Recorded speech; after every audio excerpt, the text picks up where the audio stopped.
আল্লাহ, আচ্ছা খুঁজা ছেলে পয়দা করে রেখেছি আল্লাহ।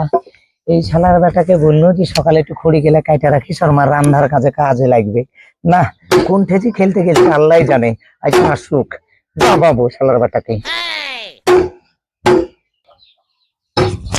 আব্বা, ও আব্বা, কি হলো রে কুজা? তোকে যে সকালে খড়ি ফাটতে বলেছিল, তুই এখন খড়ি ফাটলি না? কোনটা থেকে আসছিস?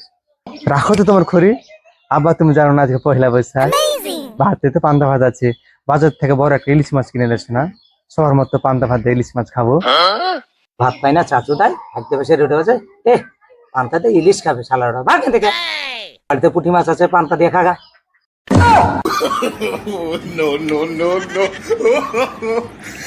সারা জীবন তো পুঁটি মাছ দিয়ে পান্তা ভাত খাই, আজ পহেলা বৈশাখ কোথায় বড় একটা ইলিশ মাছ দিয়ে পান্তা ভাত খাবো?